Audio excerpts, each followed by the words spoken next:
My son burst in and froze. I was lying in the garage, hungry, bruised, like a dog in the corner. Dad, what happened to you? Why are you in the garage? You have a pension of $7,000 a month, he exclaimed in shock. Just then my son-in-law rushed out of the house, proudly declaring, "That pension is mine. I'm taking everything." My son took off his watch, and you won't believe what he did next. Before we continue, please subscribe to the channel and let us know where you are listening in the comments. The cold concrete pressed through the thin mattress into my spine. I opened my eyes to dim light filtering through the garage window, dust particles floating in the single shaft of August sun. 68 years old, 40 years as a Philadelphia firefighter, and I was waking up like a dog in my own garage. My left shoulder throbbed where Wesley had shoved me yesterday. Not hard enough to break anything, he was careful about that, but enough to remind me who was in control. I pushed myself up, joints cracking, and wrapped the scratchy blanket around my shoulders. Through the small window that faced the kitchen, I could see them. Wesley, broad-shouldered and comfortable, sat at my dining table eating scrambled eggs from my plates. Gertrude beside him, her blonde hair pulled back, eyes fixed on her coffee mug like it held answers she didn't want to find anywhere else. My daughter, my little girl who used to climb into my lap after nightmares, who'd begged me to read just one more story. She wouldn't look toward the garage, hadn't looked at me directly in days. My stomach growled. I'd had 3 crackers yesterday. The water from the garage utility sink tasted like rust, but it filled the emptiness somewhat. I stood slowly, testing my balance, and shuffled toward the kitchen door. My hand reached for the handle. The door opened before I could knock. Wesley filled the frame, 6'2" to my 5'9". His eyes were flat, uninterested. "I just need coffee," I said. My voice came out hoarse. "Just coffee, Wesley." "Garage residents don't get kitchen privileges." He crossed his arms. "That's the rule. You know the rule." I looked past him to Gertrude. She was staring at her plate now, fork pushing egg around in circles. "Gertrude, sweetheart." She didn't lift her head. "Wesley's right. You should go back, Dad." Not Daddy. Not Papa. Just Dad, delivered in that flat voice she'd been using for 2 weeks, ever since they'd moved me out here. The formality cut deeper than Wesley's shove had. Wesley's mouth curved into something that wasn't quite a smile. "Oh, and your pension came through yesterday. Don't worry, I'm handling everything just fine." He closed the door. The lock clicked. I stood there for a moment, hands still raised, before turning back toward the mattress. My fingers clenched into fists, then released. Clenched again. The anger was there, small but bright, like an ember buried in ash. The flip phone sat on the concrete floor beside my pillow. I'd kept it for emergencies after my smartphone disappeared 10 days ago. Wesley said he'd taken it to pay the phone bill. I picked it up with shaking hands and checked the text notification from the bank, the automated system I'd set up months ago, back when I still controlled my own accounts. Withdrawal, $7,000. New balance, 147.23 pulse. $7,000. My entire pension payment. Gone. I sat on the mattress and stared at the screen until the numbers blurred. On the wall across from me, my old firefighter uniform hung from a nail. The dark blue fabric, the badge that caught the weak light. The patches from Station 19, where I'd worked my last 15 years. That uniform had seen smoke and flame, had been soaked in water from broken hydrants, had smelled like ash and sweat and courage. Now it watched me sleep on a garage floor. I'd trusted Wesley. That was my first mistake. 3 months ago, when he'd offered to help with my finances, I thought he was being kind, responsible, a good son-in-law helping his retired father-in-law manage the bills. I'd signed the papers without reading them carefully. Gertrude had smiled and called me a good dad. Wesley had shaken my hand. The trap had already closed. I just hadn't felt it yet.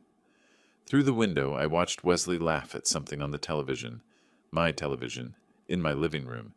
He'd rearranged the furniture last week, pushed my recliner into a corner, and replaced it with a leather sofa I'd never seen before. Charged to my credit card, probably. Everything was charged to my accounts now. I looked down at the flip phone again. Daniel's number was the only one programmed in. My son living 2 hours away in Harrisburg with his wife and kids. I hadn't spoken to him in 3 months. Wesley had taken my smartphone before I could call him, and this old flip had no credit left. The automated voice had made that clear yesterday when I'd tried. Insufficient credit. Please add funds to make this call. But I had no funds. Wesley had everything. I set the phone down and walked back to the window. My reflection stared back at me from the glass. Thinner than I used to be. Gray stubble on my jaw. Bruises yellowing on my shoulder. An old man. A defeated man. Except something in my chest had shifted. The ember was spreading.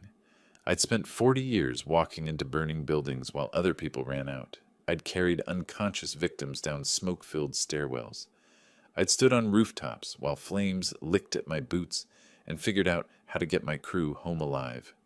The Philadelphia Fire Department had given me 17 commendations. The mayor had shaken my hand at my retirement ceremony. And now I was sleeping in a garage, begging for coffee, watching a man steal my life piece by piece. Wesley thought I was broken. He thought he'd won. I touched the badge on my uniform, felt the cool metal under my fingertips. In a fire, sometimes you have to retreat, regroup, find another way in. Sometimes you look trapped, but you're just waiting for the right moment, positioning yourself. I turned from the window and sat back down on the mattress. The flip phone lay beside me, useless. My pension was gone. My home was occupied. My daughter wouldn't meet my eyes.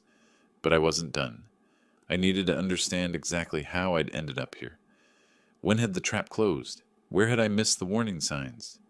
I closed my eyes and forced myself to remember, step by careful step, how a respected firefighter had become a prisoner in his own garage. The memories came slowly, painfully, but they came. I sat on that mattress for a long time, forcing myself to trace back through the months.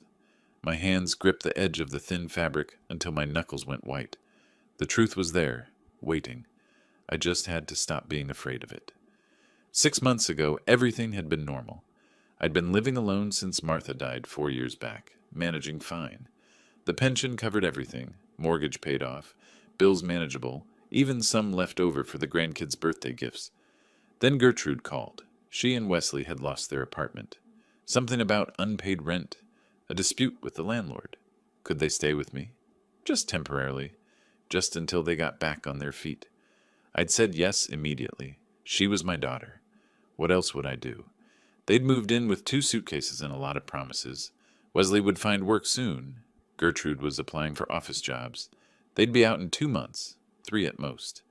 I'd set them up in the guest room and spare bedroom, told them to make themselves comfortable. Wesley had started talking about finances within a week. The memory came into focus now, sharp as broken glass. 3 months ago, June. We'd been sitting at the kitchen table after dinner. Gertrude was washing dishes, humming something. Wesley had a folder of papers printed from the computer I'd let him use. "Ambrose," he'd said, friendly, helpful. "I've been thinking, you're managing a lot here. Bills, insurance, the pension payments. What if I helped? Took some of that burden off your shoulders?" I'd been tired. I'd spent the afternoon pulling weeds in the heat. "I appreciate it, Wesley, but I've got it under control." "I know you do." He'd opened the folder. "But what if something happens? What if you get sick or forget a payment? With power of attorney, I can handle everything. You just relax, enjoy retirement." I'd frowned at the papers. Legal language, dense paragraphs. "Power of attorney? That sounds serious." "It's standard. Limited power of attorney, just for banking convenience." He'd clicked a pen, positioned it on the first signature line. "You keep control of everything important." Gertrude had come over then, set a cup of coffee beside me, kissed my cheek. "Dad, Wesley's good with finances. It'll be easier for everyone." "You're sure this is standard? For family helping family?" "Absolutely," Wesley had smiled. "My uncle did the same thing with my grandfather. Made everything smoother." I'd signed. 3 pages, 6 signature lines, initials in 4 places. Wesley had pointed to each spot, and I had signed without reading the fine print. Why would I need to? He was family. The trap was set. For a while, nothing changed. Bills got paid. My pension arrived like always. Wesley said he'd moved everything to a joint account for easier management, but I had access. If I needed cash, I could ask. No problem. 6 weeks passed before I noticed. The memories shifted forward. Late July. I'd been opening mail at the kitchen table, mostly junk, some catalogs. Then the bank statement. I'd opened it out of habit and stared at the balance. $347. That couldn't be right. My pension was $7,000 a month. Even with bills, there should have been thousands left. I'd called the bank. The woman on the phone had been polite, patient. Yes, Mr. Russell, your pension is being directly deposited. No, not to this account anymore. It's auto-transferring to a different account, the joint account ending in 4792. Set up 2 months ago. I'd found Wesley in the living room watching television. Wesley, I need to talk to you about the bank accounts. He'd barely looked up. What about them? My pension. It's going to some other account. The woman at the bank said joint account. Oh, that's the one I set up. More efficient. He'd reached for the remote, changed the channel. Don't worry about it. But I need access to... You have access. I'll give you cash as needed. He'd glanced at me then, and something in his eyes had been different, harder. It's better this way, Ambrose. Trust me. The alarm bells had started then. Quiet at first, but there. I'd started watching more carefully after that. Noticed the new laptop that appeared in the spare bedroom. The expensive dinners Wesley brought home. Steaks, wine, food I couldn't afford. The leather jacket Gertrude wore, tags still attached. $300 visible on the sleeve. When the credit card statement arrived, forwarded from the joint account, I'd seen it all. Electronics, restaurants, clothing, furniture. Thousands of dollars. My thousands. 1 month ago, I'd confronted him. The memory burned now, made my hands shake, even sitting in the garage. I'd waited until Gertrude was at the grocery store. Wesley had been in my recliner, feet up, drinking my beer. Wesley, where's my pension? I'd been holding the bank statements, 6 of them highlighted in yellow. The account is empty. Where's my money? He'd set down the beer slowly. Our money? You signed it over. I'm managing it properly. Managing it? You're stealing it. My voice had risen. I never agreed to this. I signed papers for convenience, not for you to... He'd stood up, fast. Suddenly he was close, using his size, his height. I'd stepped back instinctively. You signed the papers, he'd said, voice cold. It's legal. Power of attorney means I control the accounts. And if you make trouble, Ambrose, I'll have you declared incompetent. You're old, you're forgetful. You're clearly not capable of managing your own affairs. Nursing home. Think about it. The shove had come then. Not a punch. That would leave marks people would ask about. Just his palm against my chest, hard enough to send me stumbling backward into the wall. My shoulder had hit first, the same shoulder that throbbed now. Gertrude had come home 10 minutes later. She'd seen me holding my shoulder, seen Wesley sitting calmly with his beer. She'd looked at me, looked at Wesley, and said nothing. That's when I'd known. She was complicit. Not forced, not deceived. Complicit. 2 weeks ago, they'd stopped pretending. Wesley had called me into the dining room like I was an employee. Gertrude had been there, silent, hands folded. New arrangement, Wesley had said. You're using too much space in the house. The garage has everything you need. Mattress, sink, toilet. You stay out here unless you have permission to enter. I'd started to protest. He'd cut me off. Your choice, Ambrose. Garage, or I call social services and have you evaluated for senile dementia. Your call. I'd moved my mattress that night, carried it through the kitchen while they watched television. Now, sitting in the August heat with the flip phone dead in my hand, the full picture was clear. Every piece, every step of the trap. For weeks I'd been thinking like a victim. Trapped, helpless, afraid. But victims don't survive burning buildings. Firefighters do. And firefighters don't panic. They plan. They find the exits. They know the structure's weaknesses. They wait for the right moment. I stood and walked to my uniform, touched the badge again. Remembered, in a fire, sometimes you have to retreat to advance. Sometimes you look beaten, but you're positioning yourself for the next move. Wesley thought he'd won, thought I was broken. He was wrong. I looked at my reflection in the garage window. Older, thinner, bruised. But my eyes were different now, harder, clearer. I couldn't call Daniel, not yet. Not without a real phone. But Wesley had given me something valuable. Time. 2 weeks in this garage, watching them through that window. I'd learned their patterns, their routines. When Wesley left for his afternoon walks, when Gertrude took her long baths, where they kept the spare keys, how the house sounded when they slept. I'd learned something else too. I wasn't done fighting. Not even close. The next day, something changed. Something Wesley didn't expect. Friday evening, the garage had that particular quality of silence. Not peaceful, just empty. I sat on the old wooden chair I'd dragged from the corner, watching shadows lengthen through the window. My posture was different now, straighter. The bruise under my left eye had turned yellowish purple, 2 days old from Wesley's accidental elbow. But something inside me had shifted since yesterday's memories. I wasn't just surviving anymore. I was waiting. Then I heard it, the specific rumble of Daniel's Honda Accord, the one with the slightly loose exhaust he kept meaning to fix. My heart seized in my chest. Hope and dread collided like chemical reactions. Not now, not like this. He couldn't see me like this. But the engine cut off, car door slammed. Footsteps on the driveway. Through the small window, I watched the house. Couldn't see the front entrance from here, but I heard the door open. Heard Daniel's voice, warm and unsuspecting. "Hey, anyone home? Where's Dad?" A pause. Then Gertrude, too quickly voice pitched wrong. "Daniel, we didn't know you were coming. He's in the garage, working on something." Wesley's voice drifted out, casual but territorial. "Daniel, long time." I stood slowly, hands shaking. Part of me wanted to call out, warn him somehow. Another part wanted to hide, preserve the illusion that everything was fine, protect my son from the truth. But my legs wouldn't move either direction. "Where's the garage?" Daniel asked. He knew where it was. He'd grown up in this house. The question was a challenge. Footsteps approached. The garage door swung open. Light from the house flooded in, and Daniel's silhouette filled the doorway. Taller than I remembered, broader. His face emerged from the backlight, and I watched the emotions cycle across his features. Confusion, horror, shock. His eyes found mine, then tracked down to the bruise, the mattress on the concrete, the single thin blanket. "Dad?" His voice cracked slightly. "Dad, what happened to your face?"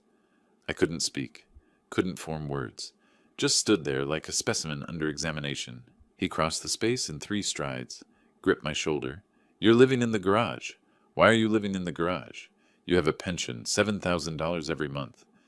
"Daniel," my throat was dry. "You shouldn't have come." $7,000, Dad? Where is it?" "It's complicated, son." Wesley appeared in the doorway then, chest puffed, filling the frame with his bulk. That smug expression I'd come to know so well. "Not complicated at all," Wesley said. "That pension belongs to me now. I control everything. Your father signed the papers."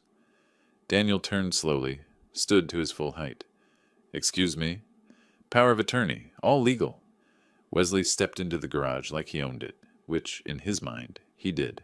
He signed it over. "The money's mine, the house is mine. Well, it will be. And this?" He gestured at the mattress, at me. "This is where he lives now. House rules." From the doorway, Gertrude's voice came weakly. "Wesley, maybe we should—" "Shut up, Gertrude." Wesley didn't even look at her. "Your brother needs to understand how things work here." Daniel's jaw tightened. His hand moved to his wrist, to the watch there. An Omega, stainless steel catching the light. I'd seen it before, Christmas 2 years ago. He'd been proud of it. Company gift for hitting targets 3 years running. He unclasped it. The click was loud in the silence. Waited in his palm for a moment, then set it down on the dusty workbench with deliberate precision. "This watch is an Omega," Daniel said, each word measured and cold. "Company gave it to me for hitting targets 3 years running, worth about $8,000. He looked at Wesley. "Take it." Wesley blinked. "What?" "Take the watch. Take it and walk out of this house right now, before I make a phone call you won't like." The watch sat between them on the workbench. $8,000 in stainless steel and craftsmanship, sitting on sawdust and old oil stains. Wesley stared at it, then at Daniel, then at the watch again. His face went through calculations. Greed, suspicion, anger. Behind him, Gertrude had gone pale, one hand pressed to the doorframe for balance. "Take it," Daniel repeated. "Last chance." Wesley's mouth curved into that smile again, the one that said he'd already won. He reached down, lifted the watch, turned it over in his thick hands. "Nice watch," he said, setting it back down. "But why would I take 8,000 when I've got 7,000 coming in every month? For free?" Daniel's voice stayed level. That pension isn't yours. It is now. Power of attorney, kid. All legal. Wesley crossed his arms, confident. You want to call the cops? Go ahead. They'll tell you the same thing. Your old man signed it over. His choice. Daniel's hand slid into his pocket, pulled out his smartphone. Wesley's smile widened. Be my guest, Wesley said. They won't do anything. I've got the paperwork. The pension gets deposited into my account. This house? Once I get him declared incompetent, it'll be mine too. And he lives in the garage because those are the rules now. My rules. I watched Daniel's face. Watched something shift behind his eyes. He held the phone casually, angled away from Wesley. His thumb moved across the screen, but he didn't raise it to his ear. You're forcing him to live out here, Daniel said quietly. Not a question, a prompt. Forcing? Wesley laughed. He's free to leave any time. Find himself a nice nursing home. State-run facility for incompetent seniors. That's his other option. And you're spending his pension. My pension now, legally transferred. Like I said, paperwork's all in order.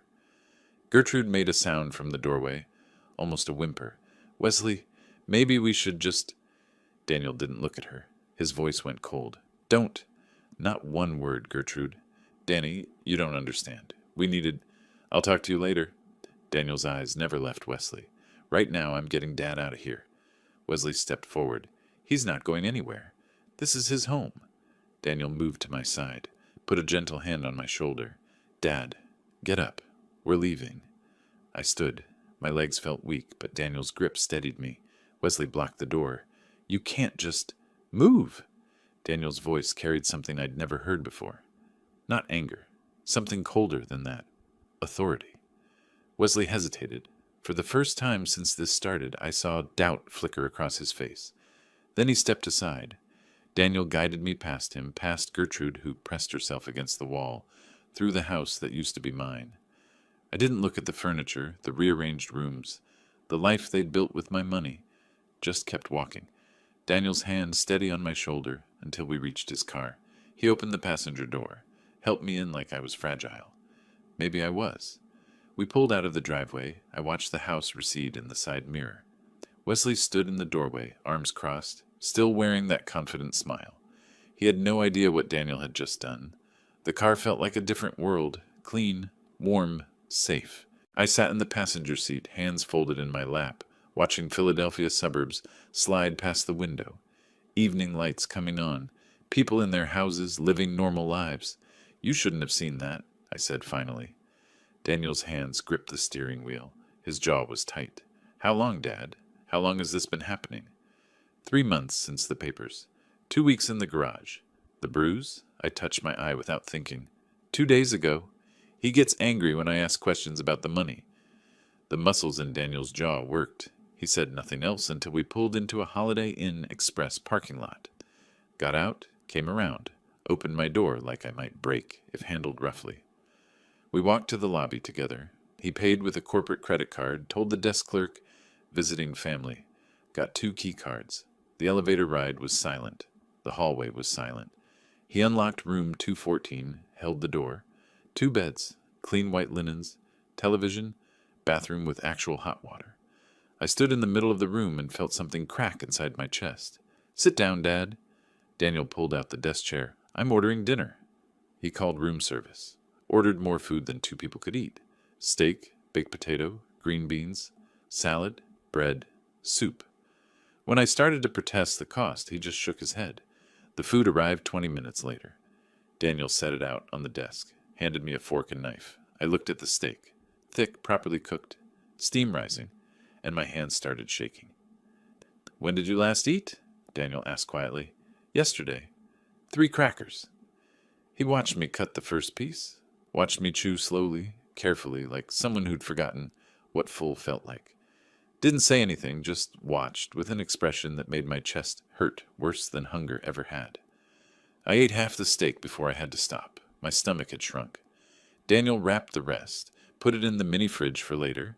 Then he pulled out a legal pad from his laptop bag, clicked a pen, sat across from me with the methodical air of someone starting a project debrief. Tell me everything, he said, from the beginning. When did Wesley first suggest the power of attorney? So I told him. May, early May, Wesley's friendly offer. The papers at the kitchen table. Gertrude's encouraging smile. My signature on documents I barely read. Daniel took notes, asked specific questions. Dates, amounts, exact wording of conversations. He approached it like a logistics problem. Gather data, identify patterns, find vulnerabilities. The exact wording, he said. Did Wesley say limited power of attorney? Yes, limited to banking. He said I'd keep control of everything else. But he redirected the pension? All of it. $7,500 a month for 3 months. $22,500. Daniel wrote the number down, circled it. Has he threatened you? Besides the physical nursing home. Says he'll have me declared senile, incompetent. Says I'll die in a state facility. The pen stopped moving. Daniel looked up. Something dangerous flickered behind his eyes, then disappeared back into professional calm. This is elder financial abuse, he said. Pennsylvania has specific laws, and a legal eviction. You own that house, right? Paid off 15 years ago. Deeds in my name. Then he committed a crime. Multiple crimes. I shook my head. He has the legal papers, Daniel. He said, papers obtained under duress aren't valid, and financial exploitation of an elderly person is a felony in Pennsylvania. Daniel flipped to a new page. We need a lawyer, specialized in elder law. I can't afford? I can. He met my eyes. Dad, this is what I do. Solve complex logistics problems.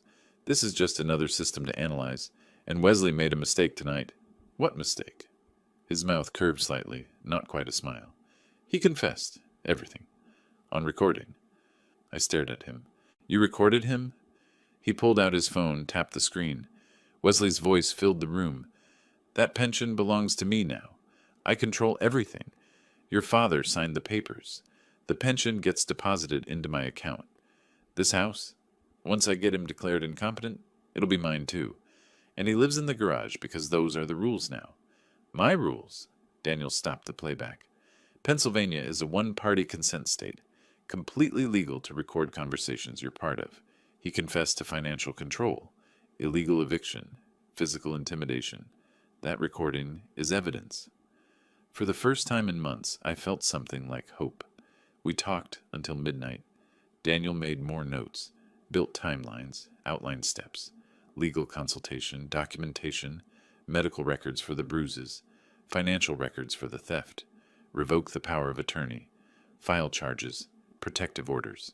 He broke it down like a project plan. Objectives, resources, timeline, obstacles. Watching him work, I saw the successful man he'd become. Systematic, thorough, unshakable. Finally, exhausted, we both lay down in our separate beds. The room went dark. I heard Daniel breathing in the other bed, awake like I was. Thank you, I said into the darkness. We're going to fix this, Dad. All of it. I believed him. Morning came too soon. Daniel's alarm went off at 6. He showered, packed, checked us out by 7. We stood in the parking lot beside his car, neither quite ready to say goodbye. I have to go back to Boston, he said. Work. But I'll be back Friday. 1 week. I nodded. And I go back to the garage. His face twisted. Dad, you can stay here. I'll pay for the room all week. You don't have to... No. I put a hand on his arm. I go back. If I disappear, Wesley might do something unpredictable. Destroy evidence. Run. But if I'm there in the garage, he'll think he won. He'll think you gave up. You're sure? 40 years in fires taught me something. Sometimes you have to go back into the smoke to get what you need. I'll be okay for 1 week, and I'll be watching him, learning his patterns. Daniel pulled something from his pocket. A phone. Small. Basic. Burner phone. My number's programmed in. If anything happens, anything, you call me. I took it. Where do I hide it? Somewhere he won't think to look. I thought of my firefighter jacket. The inside lining had a small tear. Perfect. Daniel hugged me, held on longer than necessary. 1 week, Dad, I promise. I know. I watched him drive away, stood in that parking lot until his car disappeared around the corner. Then I walked back toward the house, toward the garage. My steps were steady. Wesley and Gertrude were watching from the living room window when I arrived. I saw the curtain move, saw Wesley's face, that satisfied smirk back in place. He thought I'd tried to escape and failed. thought Daniel had abandoned me. He was wrong about both. I walked into the garage, lay down on the mattress, stared at the ceiling, slid my hand into my pocket and felt the burner phone there. Small, solid, real. 1 week, I could survive 1 week. I'd survived worse. And this time, I wasn't surviving alone. Daniel texted when he got back to Boston. Made it. Starting lawyer research tomorrow. Hang tight. Sunday, another text. Found 3 elder law specialists. Calling Monday. Daily check-ins after that. Short messages, but each one a lifeline. Wesley noticed I was calmer. It bothered him. Monday, he searched the garage while I was using the house bathroom, a privilege granted 10 minutes a day. I watched from the window afterward as he pawed through my few belongings, looking for money, for a phone, for whatever Daniel might have left. He found nothing. The burner was inside my firefighter jacket's lining. 40 years of emergency preparedness pays off. You learn to hide things where no one thinks to look. By Wednesday, Wesley was suspicious, kept watching me through the kitchen window, trying to understand why I wasn't begging anymore, why I wasn't pleading. By Thursday, he was paranoid. Friday, the day Daniel was supposed to return, couldn't come fast enough. Monday morning, I woke before dawn. Old firefighter habit. Internal alarm clock never quite shuts off. The garage was dark and cold. I reached into my jacket lining where the phone sat hidden. My hands didn't shake anymore. I had work to do. Daniel had called Sunday night from Boston. Brief, careful. Dad, document everything. Photos, dates, amounts. The lawyer needs evidence. So that's what I did. I photographed the mattress first, then the concrete floor, the lack of insulation, the single blanket that did nothing against the chill, the utility sink with rust stains, the view from my window toward the house where Wesley and Gertrude lived their comfortable life on my money. In a dusty corner, I found an old contractor's notebook, spiral-bound, half the pages still blank. I started writing. May 8th, Wesley suggested power of attorney, said just for convenience. May 10th, signed papers at kitchen table, Gertrude present, reassuring. June 15th, discovered pension redirected to joint account, $75 on $100 missing. The dates came easier than I expected. Firefighter training again. We logged everything, every call, every incident. Turned out financial abuse had the same structure as any other emergency. Timeline, evidence, witnesses. Through the garage window, I watched Tuesday unfold. A delivery truck pulled up around noon. 2 men wrestled a massive box toward the front door. 70-inch television, the logo visible even from my vantage point. Wesley directed them like a homeowner. Proprietary gestures, satisfied smile. I photographed it through the window. Wasn't perfect quality, but good enough. Timestamp, clear image. Later that afternoon, the SUV appeared. Brand new Ford Explorer, gleaming black, temporary dealer tags visible. Wesley and Gertrude walked around it, admiring. He'd bought it without selling the old sedan. Just added a second vehicle to the fleet. My fleet. My pension money. $28,000 of my retirement, and counting. I took more photos. The SUV from multiple angles. Wesley loading grocery bags from the trunk. Expensive whiskey bottles visible. Premium labels I recognized from my own better days. Tuesday night, Daniel called. The lawyer's name is Sandra Mitchell. Specializes in elder law. We're meeting Wednesday at 3. Coffee shop on Broad Street. That little independent place near the library. Can you get there? I'll tell Wesley I'm taking a walk. Be careful, Dad. Wednesday morning, Wesley was watching me. I felt his eyes through the kitchen window as I sat on the garage chair, pretending to read an old magazine I'd found. Around 2, I stood, stretched, made a show of needing movement. Going for a walk, I called toward the house. Get some air. No response. Just that feeling of being watched. I walked 6 blocks to the coffee shop. The world outside my garage felt strange. Normal people doing normal things, buying coffee, laughing at phones, living lives that didn't include sleeping on concrete floors. Daniel was already there, corner booth. The woman beside him was mid-50s, professional gray suit, leather briefcase on the table. She stood when I approached, extended her hand. Mr. Russell, I'm Sandra Mitchell. Daniel's told me about your situation. Before we begin, I need to hear it directly from you. Everything that's happened. I sat, took a breath. Where do I start? Start with the power of attorney. When did Wesley first mention it? So I told her. The whole timeline. The friendly offer that became a trap. The papers I signed without reading carefully enough. The gradual theft of my pension, my autonomy, my home. The physical intimidation. The garage. Sandra took notes, quick shorthand, occasionally stopping me to clarify dates or amounts. She had the focused intensity of someone who'd seen these cases before and knew exactly what mattered. When I finished, she pulled out a tablet, connected headphones, pressed play. Wesley's voice filled the tiny space between us. That pension belongs to me now. I control everything. Your father signed the papers. The pension gets deposited into my account. This house? Once I get him declared incompetent, it'll be mine too. She stopped playback, removed the headphones, looked at me directly. Mr. Russell, Pennsylvania law is very clear on this. Financial exploitation of a person over 60 is a felony. If you can prove the power of attorney was obtained through coercion, and that recording certainly suggests it was, the document is voidable. But Wesley says it's legal. He says the police won't help. He's wrong. She pulled papers from her briefcase. What he's done is elder financial abuse. Pennsylvania takes it seriously. Additionally, evicting you from your own home, that's illegal detention and property theft. She paused. So we can stop him, but more importantly, we can charge him. Criminally. The word hung in the air. Criminally. Daniel leaned forward. Tell her about your documentation, Dad. I showed her the notebook, the timeline, the amounts, the specific dates and incidents. Sandra studied each page, nodding. This is excellent. Detailed. Specific. This will be powerful in court. She looked up. You were a firefighter? 40 years. Philadelphia Fire Department. That training is saving you now. She scrolled through the photos on the burner phone Daniel had shown her. These images, your living conditions, clear evidence, combined with the recording. She set down the phone. Mr. Russell, we have a strong case, but we need one more thing. What? Medical documentation. The bruises, the weight loss. We need a doctor to examine and document them officially. Can you do that? When? Tomorrow, if possible. The fresher the documentation, the better. We talked for another hour.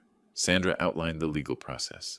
Revoke the power of attorney, file for protective orders, pursue criminal charges, recover the stolen pension. Each step precise, methodical, achievable. I'd spent 3 months feeling helpless. 40 minutes with Sandra Mitchell, and I had a plan. When we left, Daniel walked me partway back, stopped at the corner 2 blocks from the house. You okay, Dad? I'm okay. He hugged me. 1 more week, maybe less.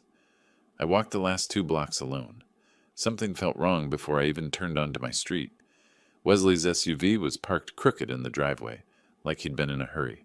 The garage door was slightly open. I always closed it completely.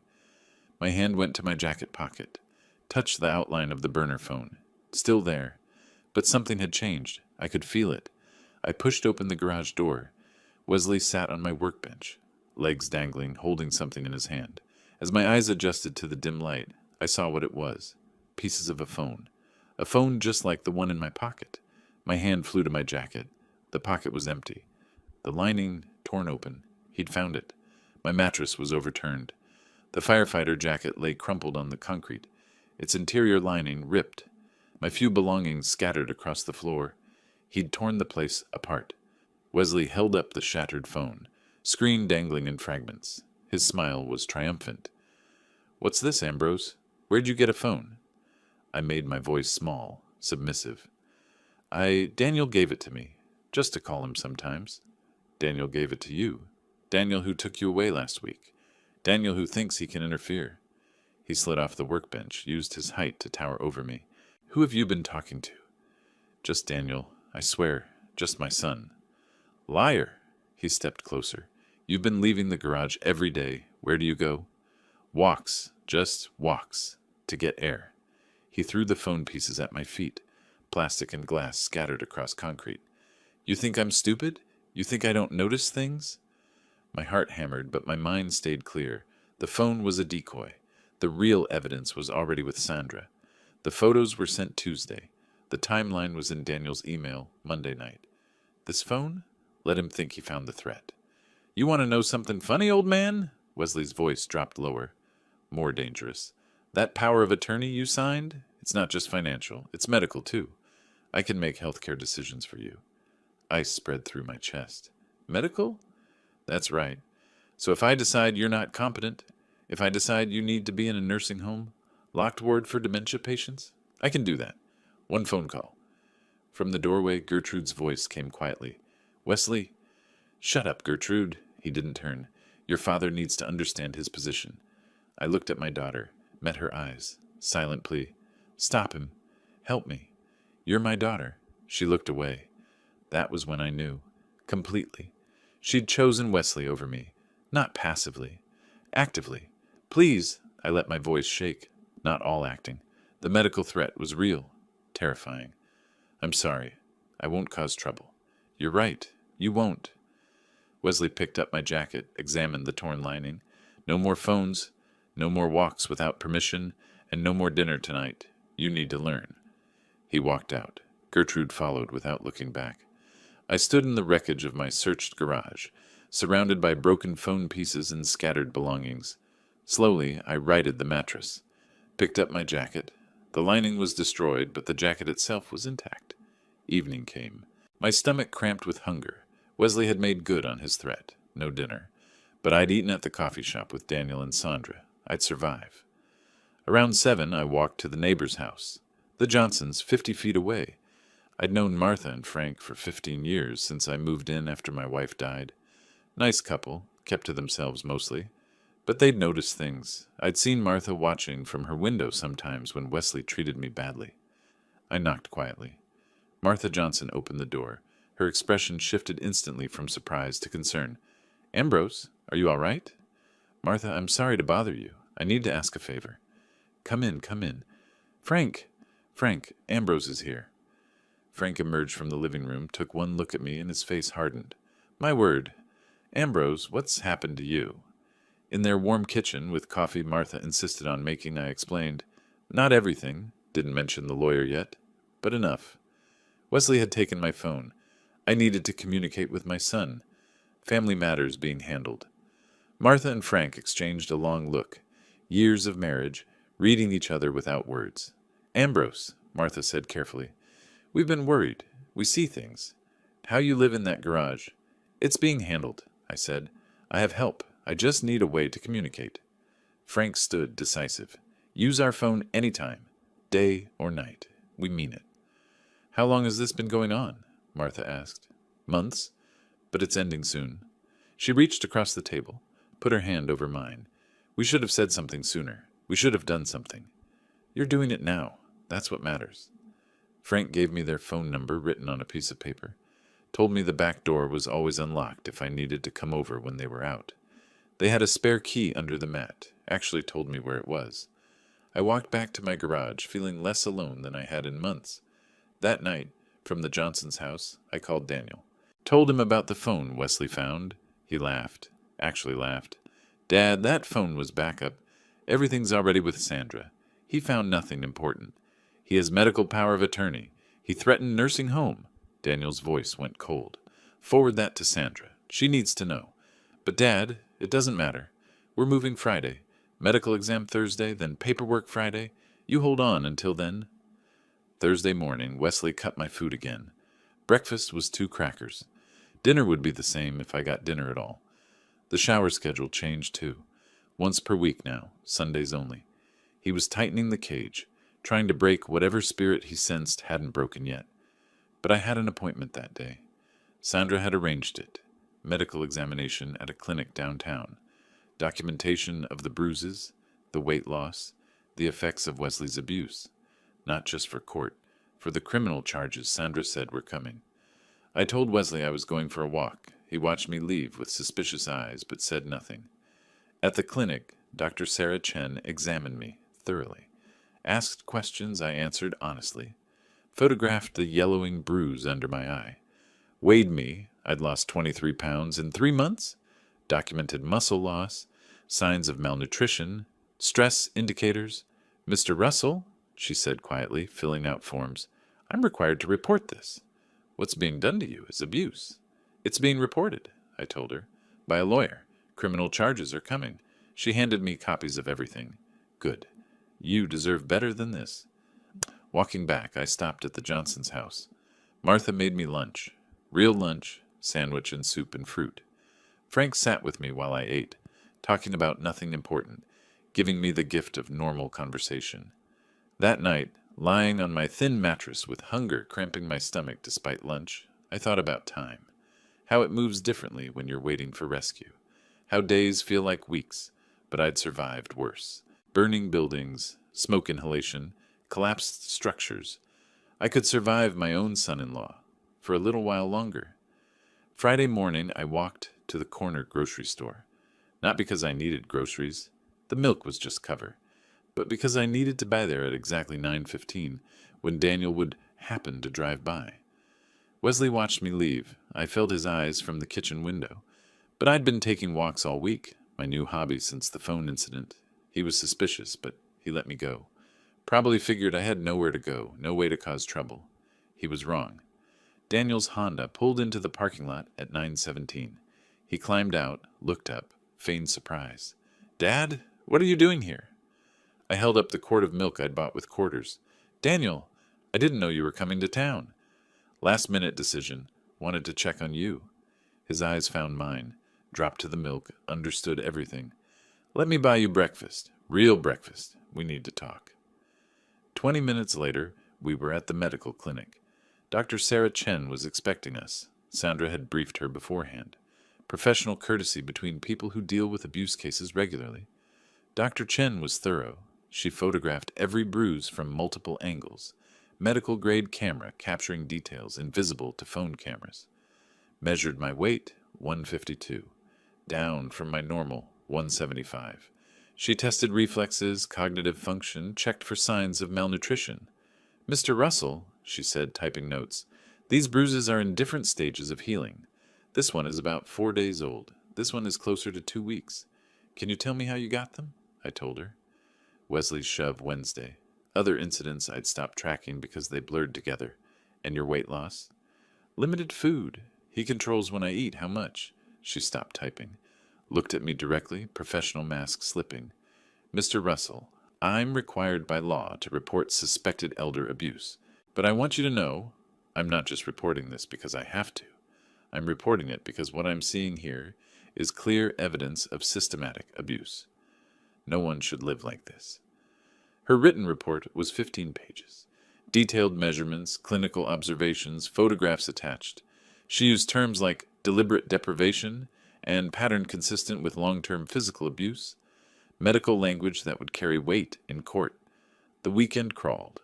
Sandra was finalizing documents, triple-checking evidence, preparing filings. Daniel stayed at a hotel but visited Saturday and Sunday, bringing food, making sure I ate properly for the first time in months. Monday morning, Sandra called from the Johnsons' phone. "Mr. Russell, the documents are filed, all 3 actions. Wesley will be served Wednesday." What happens then? He has to respond. But more importantly, I've requested emergency temporary orders. We should hear back within 48 hours. Temporary orders. Freezing his access to your accounts. Allowing you back in your house. We can't wait for the full trial. You need protection now. Wednesday afternoon, I was in the garage when I heard shouting from the house. Wesley's voice, loud and rising, then Gertrude's, high-pitched with panic. The process server had arrived. Through the window, I watched the scene play out. Wesley tearing open the envelope, reading, his face cycling through confusion to comprehension to rage. "Gertrude!" he bellowed. She came running from the kitchen. He waved papers at her. "Your father's suing me. He got a lawyer. He's trying to take everything back." Her voice carried clearly. "Adult Protective Services? Financial exploitation? Wesley, this says criminal investigation." I sat on my mattress and allowed myself a small smile. The counterattack had begun. That evening, from the Johnsons' phone, I listened as Daniel described Wesley's frantic lawyer search, attorney after attorney declining once they reviewed the evidence. The recording was the killer. Wesley boasting about controlling the pension, forcing me into the garage. What he'd thought was demonstration of power had become confession to multiple crimes. Finally, Wesley found someone, Attorney James Kovach, Recent graduate, solo practitioner, desperate for clients. Can we win? Wesley had apparently asked. Long pause on the recording Daniel played for me, then Kovach's voice, we can try. Even his own lawyer knew they were doomed. Thursday morning I woke to my phone, the Johnsons' landline, which I'd been keeping in the garage overnight with their permission. Sandra's voice was crisp, professional, excited. Emergency orders granted. As of now, Wesley's financial access is frozen. And Mr. Russell, you have the right to move back into your house. Today. I sat on the thin mattress one last time, looked around the garage that had been my prison for 3 weeks, the concrete floor, the single bulb, the window through which I'd watched my life being stolen. Then I stood, gathered my few possessions into a plastic bag, and walked to the front door. Wesley was in the living room, watching. I'm moving back inside, I said. Guest bedroom. He stood. You can't just... I held up the printed court order Daniel had emailed to the Johnsons. Court order says I can. Section 2, paragraph 3. Read it if you want. His voice went dangerous. You're making a mistake, old man. I met his eyes. No fear anymore, just cold certainty. The only mistake I made was trusting you. That won't happen again. I walked past him to the guest bedroom, closed the door, turned the lock. The click of that lock was the sweetest sound I'd heard in months. Thursday morning, 10:15, Teresa Williams pulled into the driveway in a county vehicle marked Adult Protective Services. I watched from my new window, the guest bedroom window, not the garage, as Wesley straightened his shirt, arranged his face into a welcoming expression, and opened the front door before she could knock. Good morning. You must be Ms. Williams. Welcome, welcome. We're so glad you're here to clear up this misunderstanding. I'd seen enough performances in my firefighting career, people lying to investigators after arson, claiming electrical fires when they'd torched their own businesses for insurance. Wesley sounded exactly like that. Too helpful, too smooth. Teresa Williams, carrying a tablet and professional camera, didn't smile back. I'm Teresa Williams from Adult Protective Services. We received a complaint regarding the living situation here. I need to interview everyone in the household and inspect the premises. Gertrude appeared, nervous energy radiating. Can I get you coffee? Water? We want to help however we can. Teresa ignored the hospitality offer. Let's begin with the garage. I understand Mr. Russell has been staying there? Wesley's performance stumbled. He wanted privacy, independence. We offered him a bedroom, but he preferred... Show me. They walked to the garage. I stayed in my room, listening through the wall. Heard Teresa's camera clicking. Heard her voice, cool and professional. There's no heat source, no bathroom, one mattress on concrete. You expect me to believe a 68-year-old man chose this over a bedroom in the house? He's stubborn. You know how elderly people can be. I know how elder abuse presents, Mr. Matthews, and this looks exactly like it. The kitchen table interview came next. Wesley and Gertrude were sent to the living room. Teresa knocked on my door. Mr. Russell, I need to speak with you privately. We sat across from each other. She set her tablet between us, started recording. Mr. Russell, I need you to be completely honest with me. Are you afraid of Wesley? Yes. Has he physically harmed you? Yes, multiple times. The most recent was last week. I touched the fading bruise under my eye. There have been others. Did you choose to live in the garage? No. He forced me out there 3 weeks ago. Said it was the new rule. I own this house. Paid it off 15 years ago. But he has power of attorney. He controls my pension. He controls everything. I paused. Controlled. Past tense now. She wrote rapidly. The power of attorney. Did you sign it willingly? He pressured me. Threatened to put me in a nursing home if I didn't cooperate. I was afraid. 20 minutes of questions. I answered each one with facts, dates, specific incidents. No embellishment necessary. The truth was damning enough. After my interview, Teresa spoke with Wesley and Gertrude separately. Their stories were too coordinated, too rehearsed. I heard fragments through the walls, phrases that sounded scripted, explanations that contradicted my timeline. Then Teresa left, walked next door to the Johnsons. She was there for 45 minutes. When she came back, her professional mask had cracks in it, controlled anger simmering beneath. She took more photographs of the garage, measurements, notes. Then she left without saying goodbye to Wesley. Friday morning, the temporary orders arrived. Daniel called me on the Johnsons' phone, excited. "Dad, check your email. Sandra sent you the court order." I was at the Johnsons' computer, read the document slowly. Wesley Matthews is hereby enjoined from accessing any financial accounts belonging to Ambrose Russell. Does that mean? It means he can't touch your money, not a dollar. And look at Section 2. Ambrose Russell is granted immediate right to reside in his primary residence. I was already inside, but the order made it official, legal, uncontestable. What about Wesley? He can't stop you. If he tries, he's in contempt of court. That evening, Gertrude knocked on my door. Her face was blotchy from crying. "Dad, can we talk?" "What do you want, Gertrude? How could you do this? We're your family. We took you in when—" I opened the door wider, looked at my daughter, this woman who'd watched her husband abuse me for months, and said nothing. "You took me in? This is my house, Gertrude. I own it. And you didn't take me in. You stole from me, starved me, and forced me to sleep in a garage. It wasn't like that. Wesley was just trying to help manage things. Family doesn't do what you did. Family doesn't stand by while their father is abused. You made your choice, Gertrude. You chose him over me. Now live with that choice. I'm still your daughter." I closed the door. "Then you should have acted like it." The weekend passed in cold silence. Wesley barely left his room. Gertrude cried through the walls. I stayed in the guest room, door locked, eating food Daniel brought, regaining strength. Sandra called Sunday afternoon. The final hearing is Friday. 1 week. Judge Morrison will hear both sides and make permanent rulings on the power of attorney, financial restitution, and housing. The APS report will be part of the record. What about criminal charges? Teresa's recommending prosecution. The district attorney will decide after the civil hearing. Monday, Tuesday, Wednesday. Each day crept toward Friday. Daniel arrived Thursday night, stayed at a hotel, but came to the house early Friday morning. I walked out to his car. Wesley was watching from the living room window. I saw the curtain move. I didn't look back. "Ready, Dad?" Daniel asked. I buckled my seatbelt. The courthouse was 20 minutes away.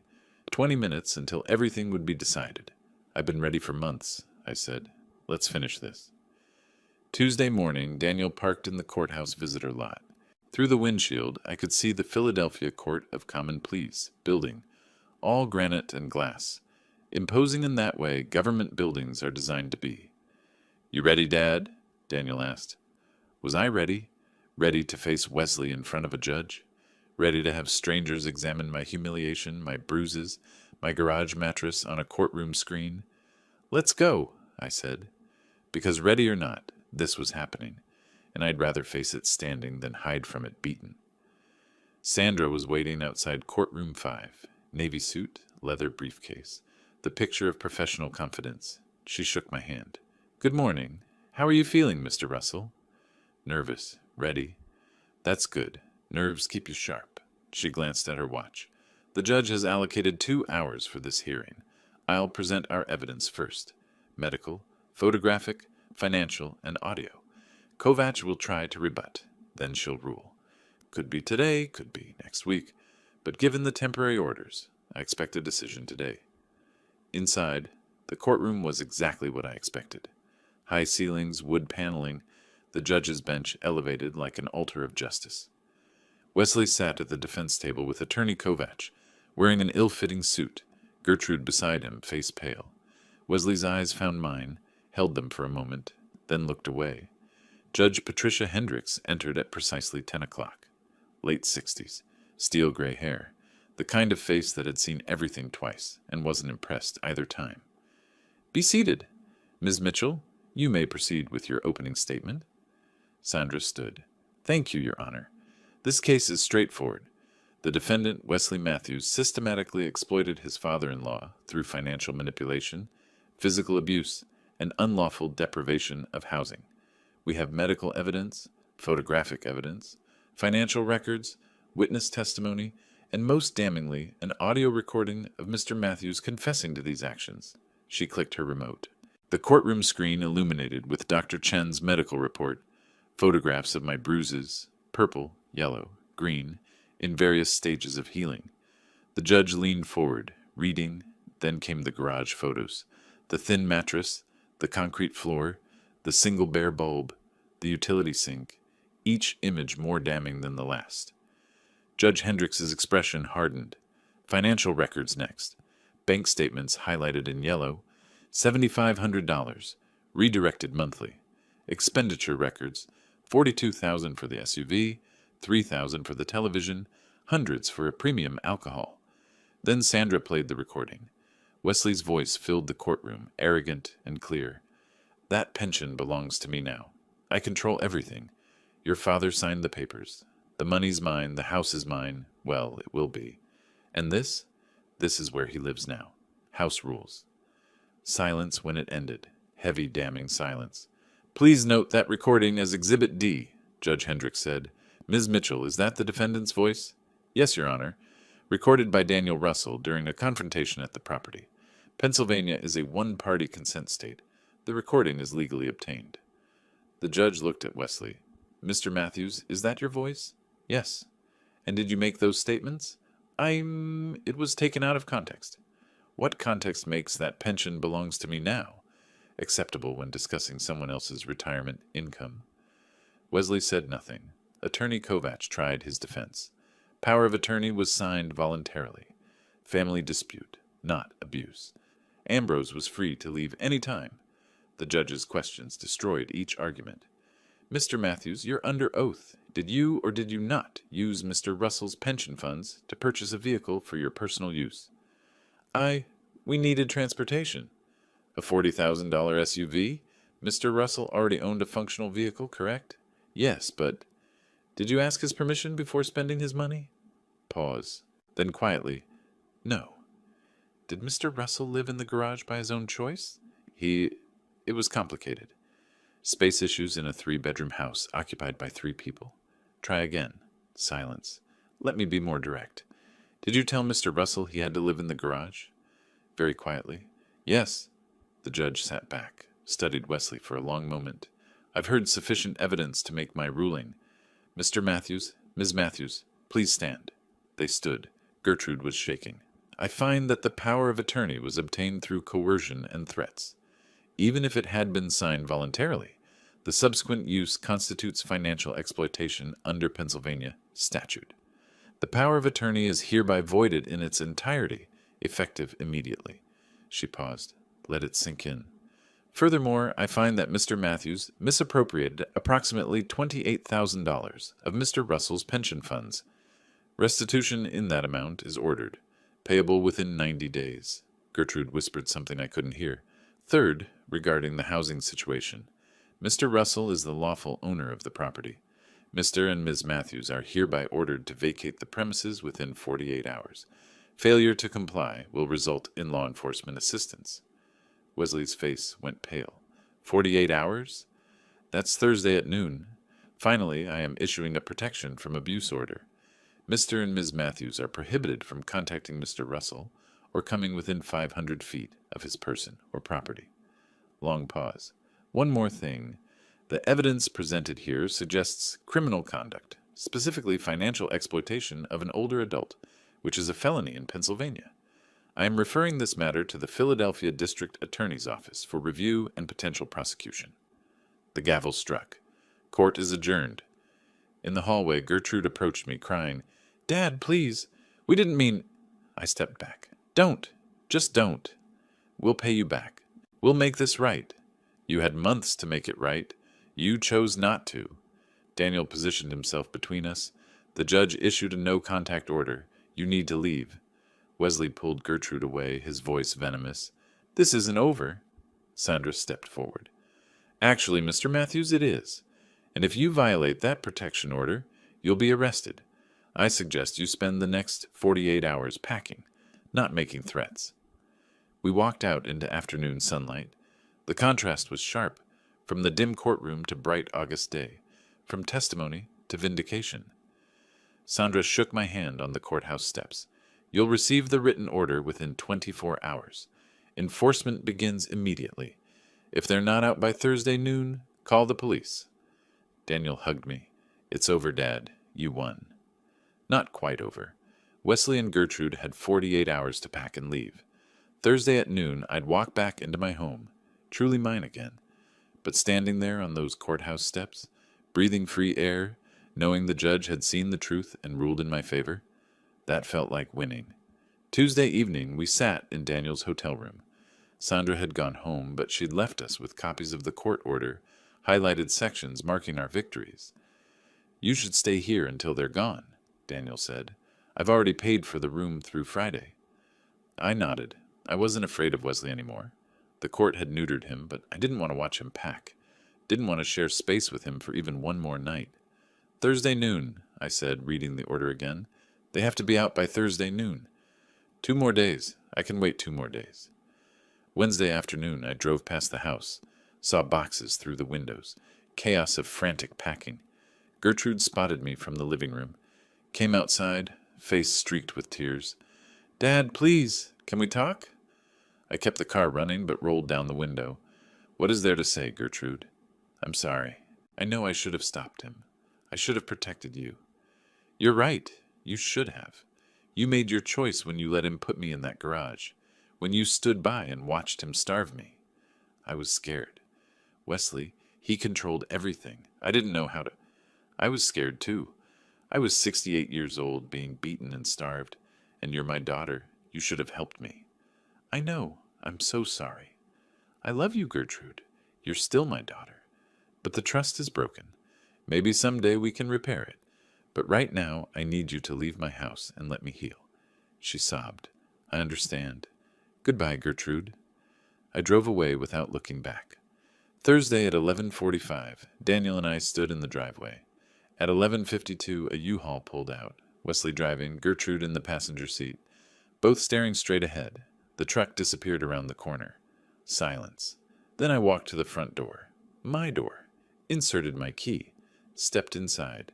The house was empty of their presence. Keys on the kitchen counter. Rooms cleared. The silence was different now. Not oppressive, but peaceful.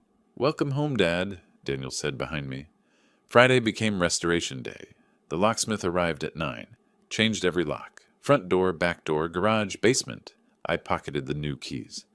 "The old keys are useless now," the locksmith confirmed. "Good," I said. "I want him to have nothing that works here anymore." At the bank, the manager closed my old accounts, opened new ones with 2-factor authentication. Even if Mr. Matthews tried to present the old power of attorney, our system would flag it immediately. "It's really over then," I said, "from a banking perspective?" "Yes, sir. Your money is yours again." Security cameras came next. Front door, back door, motion sensors. The technician showed me the monitoring app on my phone. "You can see who's at your door before you answer," he explained. Layer by layer, I reclaimed control. Physical security, financial security, peace of mind. Saturday morning, the Johnsons arrived with a still warm apple pie. "Welcome home, Ambrose," Frank said. "Properly home." "Thank you. For the pie and for everything. For testifying. For letting me use your phone. For caring." "We should have done more sooner," Martha said. "You did enough. You did what mattered." We sat in my living room again, sharing coffee and pie, talking about normal things, weather, neighborhood gossip, the upcoming block party, normal conversation, a gift I hadn't realized I'd lost until I had it back. After they left, Daniel and I sat together in comfortable silence. I held my coffee in my favorite mug, the one I'd retrieved from the back of the cabinet where Gertrude had hidden it. On the mantel, an old family photo. My late wife, young Gertrude, teenage Daniel, all smiling, all together. A family that no longer existed in that form, but whose love still shaped who I'd become. "How are you feeling, Dad? Really?" "Tired, relieved, strange." "Strange how?" "I'm in my own house, drinking coffee from my own cup, sitting in my own chair. Things that were normal 6 months ago feel like luxuries now. They should never have been taken from you. No, they shouldn't have." I paused. "You know what I keep thinking about? 40 years I spent running into burning buildings, saving people, and I never thought that someday I'd need to save myself from my own family. But you did save yourself. You fought back. You won." "I did, with your help." I looked at him. "What you did, coming when you did, believing me, finding Sandra. I couldn't have done it alone. You shouldn't have had to do it at all. But I'm proud of you, Dad. Standing up to Wesley, gathering evidence, going through that hearing, that took courage. I smiled slightly. Even at 68, you can still be strong. You can still fight. You can still win. What's next for you? Living. Just living. In my house. With my pension. On my terms. That's enough? 1 month later, the mail brought news. First, a formal notification.